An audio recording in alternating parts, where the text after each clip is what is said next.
hard-hitting vlogs. Today we stand in strong protest against the visit of Mr. Narendra Modi, the killer, the butcher, and the worst leader who has broken all forms of records of human rights violations, of terrorism, of eliminating the Kashmiri people, of committing genocide, not just abrogating Article 370, but also snatching up political, economic, religious rights, and we are not even allowed to bury our loved ones, no right to even mourn. This man has the audacity to step on this soil, which is a soil of graveyards, of martyrs, of mourning. And he is solely responsible for it because the orders that he passes, his terrorist army follows them. And now on this visit, additional thousands of Indian troops, police personnel, sharpshooters have been deployed with CCTV cameras everywhere. People are being harassed. More and more checkposts everywhere, search operations, CASOs, and whatnot. But we will stand in protest. We will stand against this atrocity, these violations that India is committing under this regime especially. And I ask the world, for how long would you just keep on watching us, keep on listening to all the barbarity being committed against us?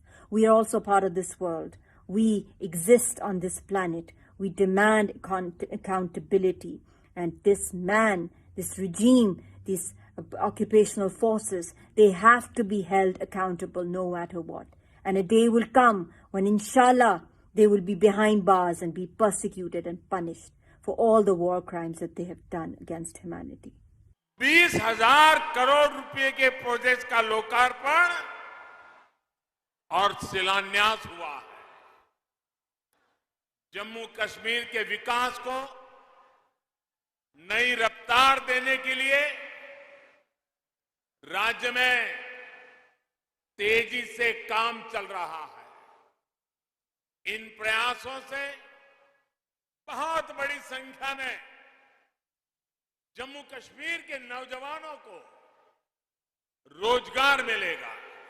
अकेले जम्मू कश्मीर के गांवों में 30,000 से ज्यादा जनप्रतिनिधि चुन करके आए हैं और वो आज यहां का कारोबार चला रहे हैं। यही तो लोकतंत्र की ताकत होती है। यूएई से आए, अबू धाबी से आए, दुबई से आए, एक डेलीगेशन से बातचीत करने का मुझे अवसर मिला है। वो जम्मू कश्मीर को लेकर बहुत उत्साहित है।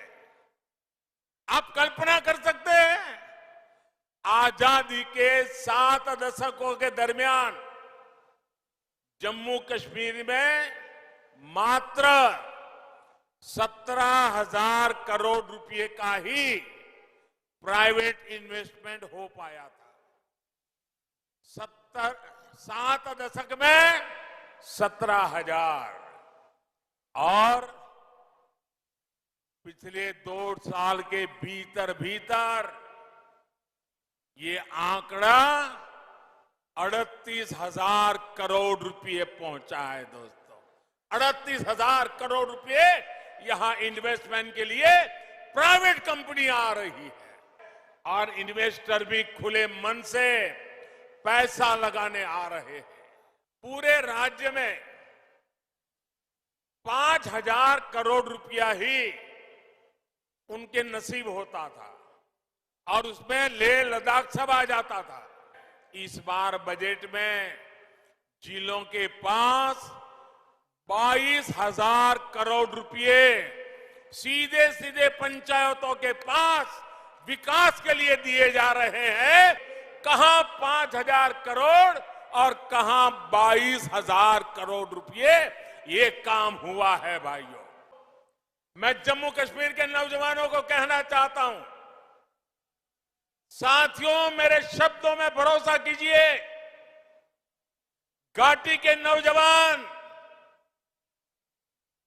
आपके माता पिता को, आपके दादा दादी को, आपके नाना नानी को जिन मुसीबतों से जिंदगी जीनी पड़ी, मेरे नौजवान, आपको कभी भी ऐसी मुसीबतों से जिंदगी जीनी नहीं पड़ेगी।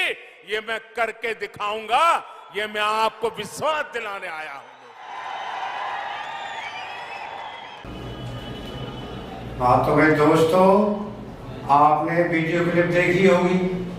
आज ये पाकिस्तान की जो बेबी है मिसाल Malik, wife of terrorist Yasin Malik, जो इस समय तिहाड़ जेल में बंद है, भाई इसने आज 24 अप्रैल 2022 को कश्मीर वैली में इसने बंद की कॉल दी थी कि भाई मोदी के विजिट जो कर रहा है जम्मू कश्मीर में मोदी, उसके विरोध में प्रोटेस्ट करते हुए वैली में बंद रखा जाए। लेकिन दोस्तों आपने देखा होगा कि वैली में किसी ने भी उसकी आवाज नहीं सुनी, किसी ने भी सिंगल पर्सन ने भी उसकी आवाज नहीं सुनी कि भाई वैली में क्या करना है, कश्मीर घाटी में बंद करना है। दोस्तों आप जानते हैं कि ये इस मिसाल मलिक के लिए, इस पाकिस्तान की बेबी के लिए भाई ये चुल्लू भर पानी में डूब मरने की बात है। और मैं तो यहां तक इसे सजेशन करूंगा कि भाई अगर तेरी कॉल का कोई भी असर नहीं हुआ तो तुझे कम से कम इतना करना चाहिए कि आज के बाद तुझे अल्लाह की कसम लेनी चाहिए कि भाई मैं इस तरह का अब कोई विरोध नहीं करूंगी। और अगर तूने विरोध किया और मैं उसका कोई असर ना तो होगा और ना अब हो रहा है, तो फिर तुझे कम से कम खुदकुशी का कोई रास्ता तुझे ढूंढ लेना चाहिए। दोस्तों आप जानते हैं कि आज इसने 24 अप्रैल को जब मोदी का विजिट जम्मू कश्मीर का पंचायती राज डे के सिस्टम के लिए उसमें भाषण करने के लिए एक गांव था साबा जिले में पल्ली पंचायत, उस पल्ली पंचायत में भाषण करने के लिए मोदी ने वो विजिट तय हुआ था। तो इसने भाई कल से ही एक वीडियो अपलोड करके भाई ट्विटर हैंडल पे और इसने विरोध दिखाया था कि भाई वैली के लोग मोदी की विजिट का प्रोटेस्ट करने के लिए उसके विरोध में भाई बंद करें वैली में। लेकिन वैली में आप जानते हैं भाई कोई बंद नहीं हुआ। भाई रूटीन के आधार पर जो कारोबार जिंदगी है, जिंदगी का जो कारोबार है वो चलता रहा और कुछ भी नहीं हुआ। सब लोग भाई संडे का दिन था, सब एंजॉय कर रहे थे, सब मोदी के विजिट को एंजॉय कर रहे थे और भाई सब अपना पिकनिक बना रहे थे, सारी दुकानें खुली थी, कारोबार जिंदगी सामान्य रूप से और भाई रूटीन के तौर पर चल रहा था। और इसके बंद का एक सिंगल आदमी पर भी असर नहीं हुआ। इसे कहते हैं दोस्तों बेगानी शादी में अब्दुल्ला दीवाना। किसी ने पूछा भाई तू कौन, कि मैं खाम खा, तो ये खाम खा वाली आ जाती है। भाई पाकिस्तान का फर्ज तो निभाना पड़ता है ना, पाकिस्तान से भाई पैसे मिलते हैं, ISI पैसे देती है, पाकिस्तान आर्मी फंडिंग करती है इसकी और इसके सारे सुख सुविधाओं का ख्याल रखती है। तो भाई इतना तो इसका फर्ज बनता ही है कि कम से कम एक वीडियो कॉल, एक वीडियो अपलोड करके अपने ट्विटर हैंडल पे और लोगों को बताए कि भाई बंद कर लो। लेकिन इन लोगों का मनहूस चेहरा सुनने के लिए, इनकी आतंकवादी आवाज को सुनने के लिए घाटी में अब कोई नहीं रह गया है। घाटी सुख चैन से अपनी भाई जिंदगी बसर कर रही है। भाई सारे अब क्या अपनी तरक्की के काम में लगे हुए हैं, अपने डेवलपमेंट के काम में लगे हुए हैं, बच्चे सब अपनी पढ़ाई कर रहे हैं, सब अपना स्पोर्ट्स में लगे हुए हैं और कारोबारी जिंदगी रूटीन के आधार पर भाई चल रही है और वो आज भी चल रही थी। अब इसको क्या करना चाहिए मिसाल मलिक को? इसको ये करना चाहिए कि इसे कोई आसान तरीका खुदकुशी का अपनाना चाहिए और पहले तो इसे चुल्लू भर पानी में डूबना चाहिए, उसके बाद कोई तरीका तलाश करे कि भाई ये क्या खुदकुशी का कोई तरीका तलाश करे। दोस्तों आप जानते हैं कि इसके बाद में आपने मोदी का भाषण सुना होगा। मोदी ने जो पल्ली ग्राम पंचायत है सामा सेक्टर की, उसमें भाई उन्होंने एक भाषण दिया था आज 24 अप्रैल 2022 को। भाषण के मुख्य अंश आपने देखे होंगे वीडियो में, मैंने जो वीडियो अपलोड किया है, किस तरह से UN भी, UAE भी, दुबई भी, सऊदी अरेबिया भी, बाकी भाई गल्फ कंट्रीज भी किस तरह भाई वहां पे इन्वेस्टमेंट ला रहे हैं, किस तरह वहां पे इन्वेस्टमेंट हो रहा है प्राइवेट सेक्टर में। इंटरनेशनल स्टाइल के भाई वहां पर कॉलेज बन रहे हैं, एजुकेशनल इंस्टीट्यूट बन रहे हैं, वहां पर IT सेक्टर चला हुआ है, IT सेक्टर तरक्की कर रहा है, वहां पर भाई स्वास्थ्य की सुविधाओं के लिए भाई 5 स्टार हॉस्पिटल्स बन रहे हैं, वहां पर स्पोर्ट्स के भाई काम हो रहे हैं, कनेक्टिविटी बढ़ रही है, सुरंगें बन रही है, ब्रिजेस बन रहे हैं, रेलवे पहुंच रही है, रोड्स बन रहे हैं यूरोप की स्टाइल पर।